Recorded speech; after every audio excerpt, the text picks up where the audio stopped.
समाव जा सृष्टि जादों मुन्द जनजातीय खालामनायनि बागै बे जोंनि थाखाय जोबोद मोनसे गिदिर दुखुनि गोनां बाथ्रा जादों। मानो होनना बुङोब्ला नंगौ बिसोरो मुन्द हारिया एसटि खालामनायाव जोंहा जेबो माने बुंनांगौ बाथ्रा गैया। जुदि जोंनि थाखानाय एक्जिस्टिं जितु माने जोंनि एसटिफोर बे एसटिफोरा जुदि जेबो खहा जायाबा किन्तु खहा जायालासेनो माबोरै थागोन? दिनै असम सरकारा एसटि प्लेन खालामदों, असम सरकारा दिनै एसटि भेलि खालामदों। दा इन्डियान कनस्टिटिउसनाव एसटि भेलिबो गैया, जेबो गैया, मोनसेयानोल'सो बे एसटियानो जागोन। जोंनि बर'नि अनगायै बा जोंनि दा जितु थाखानाय जितु एसटि बे एसटिखौ जुदि संरैखा जुदि खालामनांगौब्ला बहाय एकदम डेफिनिट मोनसे माबाया थाखानांगोन, हरखानांगोन जे उमुक गोदानै जानाय एसटिफोरा उमुक बिफानखौ मोना, ओरैबायदियाव मोना, बेबायदिखौ हरखानांगोन आसाम सरकारा। किन्तु दाख्लै जितु माने प्रतिवेदन होबाय, मन्थ्रिया जितुनाखि प्रतिवेदन होबाय, बेयावथ' बिनि फारसे रायलायनायनिखौनो जादिया। बेखौ रायलायनायनि जितु बिथिं, बे रायलायनायनि बिथिंखौ लाबोगासिनो। दा जोंनि एबसुआ बुंबाय थादों, जोंनि ट्राइबेल कंग'आ बुंबाय थादों जे जोंनि जितु संरैखा, जोंनि जितु थाखानाय बे थाखानाय एसटिफोरा जाहाथे जेबो माने माबा जाया, खहा जाया। खहा जायाब्ला बेखौ एमेन्डमेन्ट खालामनायाव जोंहा जेबो माने आपत्ति गैया। किन्तु खहा जाया होननानै माबोरै बुंनो? जिहेतु डिस्टिंक्टलि लिरनाय गैया बेवहाय, खहा जाया होननानैसो बुंनाय जादों। खहा जाया होनना बुंनायनि उनाव गाबोननो जेब्लानाखि एसटि जागोन, एकर्डआव जेब्लानाखि एसटि जागोन, जेब्लानाखि एमेन्डमेन्ट जितिया जागोन, संबिजिदा जेब्लानाखि एमेन्डमेन्ट जागोन, एमेन्डमेन्ट जानाय लोगो लोगोनो मा जागोन? जोंनि जिखिनि मोननो गोनां एकदम माबानि जानाखि इउपिएससिनि बा बबेबा इन्डियाननि जिखिनि गिदिर गिदिर अफिसार जितु जानो गोनां, बे मोननायाव जोंफोर मोननाय नङा। जोंफोर माने मा जागोन? जोंफोरा माने खहा जागोन। गतिके बे बिथिङाव आं सानो, आंनि मथेबा आं सानो जे बेखौ जोंनि जिखिनि माने ट्राइबेल कंग'आ जिखिनि नाजाबाय थादों, बिथांमोनखौ जोबोर साबायखर होनांगोन। एबसुफोरा जायफोरा नाजाबाय थादों, एबसुखौबो जोबोर साबायखर होनांगोन। लोगोसे जायफोरा दिनैहाय एनडिएआव दङ, एनडिएआव दङ होननानै बुंनाय लोगो लोगोनो मा होनना बुंनाय जादों? बिपिएफआबो दङ, इउपिपिएलआबो दङ, बिजेपिआबो दङ, बिनिफ्राय एजिपिआबो दङ। बे गासैजों ज' लानानैसो एनडिए जादों। एनडिए जाना दिनैहाय संबिधानखौ सोलायबाय थादों। गतिके जोंनि जायफोर माने बिपिएफआव थानाय, इउपिपिएलआव थानाय, बिजेपिआव जायफोर जोंनि सोद्रोमा थानाय, जायफोरा माने एजिपिआव थानाय, बिथांमोना जोंनि जितु संरैखा, बे संरैखानि फारसे नोजोर होनाया मोजां। आं बेखौ बिथांमोनखौ खावलायदों जे बिथांमोना जोंनि जितु संरैखा माने एक्जिस्टिं जिखिनि माने ट्राइबेलफोर, बे ट्राइबेलफोरनि माबाखौ रैखाखौ खालामनांगौ, बेखौ आं माने खावलायो। गतिके बेखौ खावलायनानै आंनिखौबो खावलायदों जोंनि जाहाथे गासै মানে এক্সিস্টিং যাইফোৰ ট্ৰাইবেল মাহাৰী, যিসকলে আমাৰ এক্সিস্টিং ট্ৰাইবেল, সেইসকলক মই আহ্বান জনাইছোঁ যাতে আজি ট্ৰাইবেল সংঘই যি ধৰণৰ মানে সিদ্ধান্ত লয়, যেনে ধৰণৰ মানে সিদ্ধান্ত লয়, সেই সিদ্ধান্তত আমাৰ এক্সিস্টিং ট্ৰাইবেলসকলে আমাৰ নিজৰ মানে যিটো মানে পাব লগা যিটো মানে আমাৰ মোন্থাই, আমাৰ পাব লগা যিটো মানে অধিকাৰ, সেই অধিকাৰক আমি ৰক্ষা কৰাৰ কাৰণে সকলো কিন্তু জাগৃত হোৱাটো ভাল, সকলো কোনো ঐক্য হোৱাটো ভাল, সেইটো মই আহ্বান জনাইছোঁ। आसामनि गिबि मन्थ्रि बिथाङा बुंथिदों जिहेतु थाखानाय ट्राइबेलफोरा जेबो खहा जाया होननानै, बिनि सायाव नोंथाङा मा बुङो? बिथाङाथ' बुंदों, शर्मा मानसि बिथाङा, बिथाङा शर्मा मानसि, बबे मोनसेखौ बिथाङा माने खहा जाया, जानाय नङा होननानै बुङाखै, सबखौनो खहा जाया होननानै बुंदों बिथाङा। दिनैहाय हिमन्त बिश्व शर्माया दिनैहाय आमखाया खहा जानाय नङा, तुमा खहा जानाय नङा, किन्तु बिथांमोना जितु प्रतिवेदन, बे प्रतिवेदनखौनो जों सावराया। माने प्रतिवेदनखौ सावरायजा, प्रतिवेदनखौथ' सावरायनो कारणे सुबिदाखौ होनांगोन मा जागोन मा जाया माने जों बिथांमोनहाबो जों मोनगोन ना खिन्थु बिथाङा बेफोरखौ खालामाखै केबल बिथाङा सिं खामानिखौ मावगासिनो दोङो दिनैहाय जोंफोरनि ट्राइबेल माबाखौ हारिखौ जेरैबायदि खैफोदाव लांगासिनो दोङो जेरैबायदि जोंनि जितु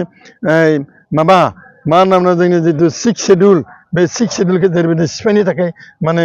नारा नाथा नाजादलाबायदों जेरैबायदि बुद्धि कौशल खालामदों बे कौशलखौ जों खुनु फोथायनो हानाय नङा जिहेतु मोनद' हारिनो जुदि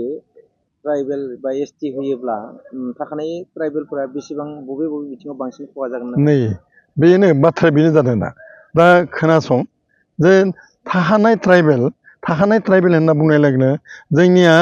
माने मा होनना बुङो 7 पइन्ट सामथिं माबा मोनसे जोंहा ट्राइबेलाव मोनखानाय दोङो बे खोनाखौ जोंफोरखौ मोननाय नङा जों बे जितु साख्रिनि खेथ्रआव बेयाव खहायानो जागोन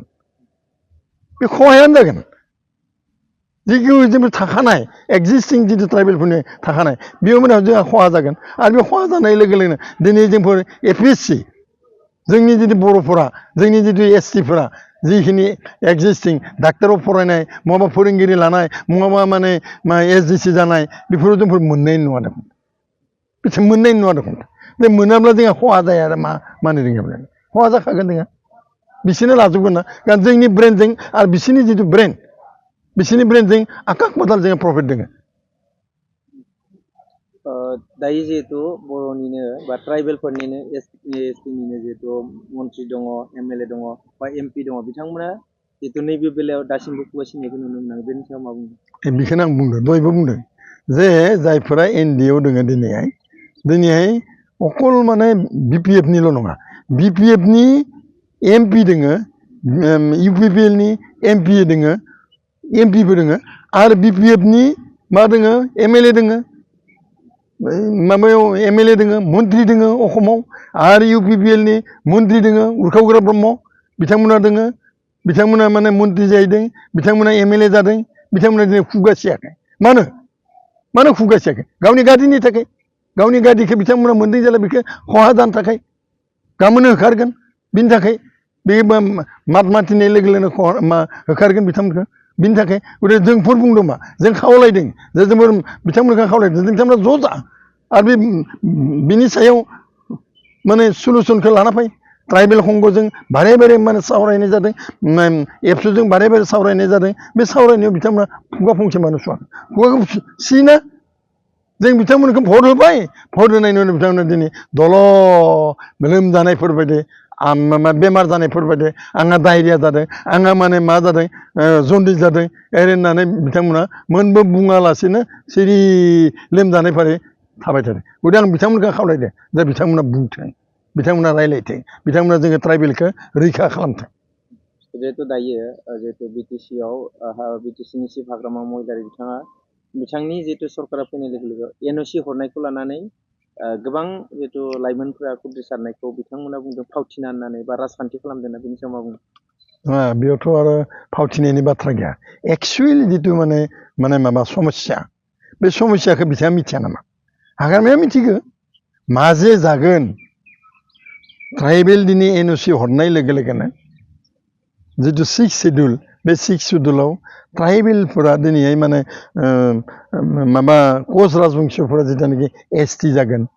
बे ST जानायफोरा गाबोननो दं मन्त्रि MLA जागोन बिथाङा मा खालामनो नागिरदों माने बिथाङा मा खालामनो नागिरदों बिथाङा बुजिगौ खिन्थु बुजिनानैबो दिनैहाय बुजिनि भाबाव दङ गथिखे आं खावलायदों दै हाग्रामा बिथांखौ खावलायदों जोंफोरथ' बिथांमोना लिडार जिहेतु जायहा माने लिडार जों बिथांमोनखौ मानिनांगोन थेवबो जों खावलायदों आरो खावलायनायनि जाहोना जाबाय मा जाहाथे जोंफोर ST हिसाबै जोंफोर थांनानै थानो हायो ST हिसाबै जों जेबो जाहाथे खहा जाया बिथाङा खिन्थु बुंनायखौ आं जोबोर खोनाबाय थादों जे जोंहा STफ्रा एक्जिस्टिंफ्रा जेबो जाया होननानै जेबो जाया माने बिथाङा मानो बुङाखै बिथाङा मानो बुङाखै बबे दफानि थाखाय बबे दफायाव माने माबा खालामदों बिथांमोना मानो रायज्लायनो होआखै बिथांमोननि MLAफोरखौ मानो माने रायज्लायनो मानो होआखै माबायाव एसेम्ब्लियाव मानो पुटआप खालामनो होआखै रायजोनो प्रकाश खालामना होना होमबानोथ' जोब्बाय खिन्थु बेखौथ' बिथांमोना खालामाखैना NOC हरनायनि बेलायाव मा बुङो NOC बेथ' माने बेखौ दिनैसोल' नङा ना 16 सनावनो बिथांमोना सिगांनो हरदों बे बुस्थुआ सिगांनो हरदों खिन्थु हरनानै दिनैसिमाव आंखौ दिनै जिहेतु एनअसि हरखाबाय बिथांमोना एनअसिखौ जोंफोर आसलते बिथांमोना जुदि माने जोंना बे मा होनो राभा मा होनना बुङो बे माबानि कार्बि आंलंनि बिथांमोना एनअसि हराखै बिनिफ्राय डिमा हासाबा माने एनअसि हराखै बिथांमोना बे एनअसि हरालासिनो थाथ'नांगौमोन मा जायो नायनांगौमोन ना खिन्थु बिथांमोना बेखौ हराखिसै बेखिनि खोब जोंनि थाखाय दुर्भाग्य जानांगौ राजखान्थि लाबोलाबनि थाखायनो दायो सोलिगासिनो नामा दा बेथ' मथा मथि सब जिनिसा दिनैहाय समग्र बे माने एजिपियानो जा बे दिनै माने बिपिएफआनो जा बे एजिपियानो जा इउपिपिएलआनो जा बिजेपियानो जा सब राजनैतिक दा आजिखालि सब राजखान्थिनि मुलाम्फानि थाखायनो गोजावना दोङोब्रा गोजावनानै दोङो राजखान्थिनि अकल राजखान्थिनि मानि थाखायसो माने गोजावलाबाय थादों जों मा बुंनो दा बुंबाथ' दायानो जागोन नङा होमबा सरकारा जिहेतु ट्राइबेल हारिखौ फोजोबस्रांनायनि जिहेतु लामा बेनो आरो आसामनि जिथु ट्राइबेल जोंनि बर' जिथु एक्जिस्टिं जिथु थानाय राभा बेफोरखौ बर'फोराखौ सिगांनि जिथु थानाय मोन 17 जिथु थानाय बे खिनाखौ माने सेफायनो थाखाय बे खिनाखौ गादबनो थाखाय राहा लाबाय थादों दा उपाय गैया बिनि थाखाय खिन्थु बिग्रायनांगोन बेनो आरो खौरां लिडारफोरखौ जोंफोर मानिनांगोन जायफोर माने लिडारा दिनै ओंखारबोगोन बेफोरबायदि एसटिनि थाखाय जायफोरा माने नांनानै ओंखारबोगोन बिसोरखौ जोंफोर मदद होनांगोन एबसुखौ जोंफोर मदद होनांगोन ट्राइबेल खौ जों मदद होनांगोन जिहेतु हाग्रामा महिलारि बिथाङा बारे बारे प्रेस मिटनि गेजेरजों बुंदो एबसुआ जिहेतु फावथिना बा राजनितिक खालामदो होननानै बुंदो बेनि सायाव मा बुंदों बिथांमोनाथ' देखुन माने जेथिया माबा खालामबाय बे जे मा होनना बुंनाय जादों बिटिएडिनि जिथु माने एकर्ड खालामबाय बिटिएडिनि एकर्ड एबसुआबो दङमोन बे एबसुआ दोङो हाग्रामाया दोङो बे समाव माने मोनसे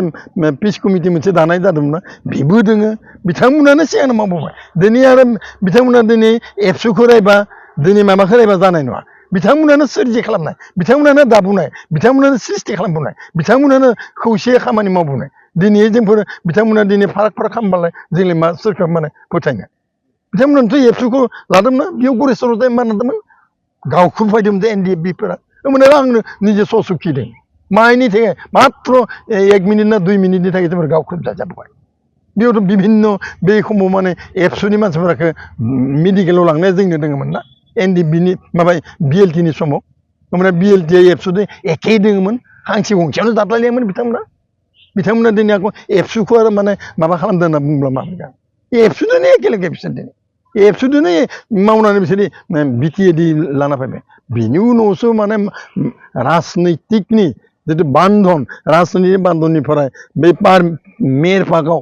राजनैतिकनि मेयर पार्कआव गिदिंनानै पाक चक्रआव मा जादों बिथांमोनासो मिथिलायगोन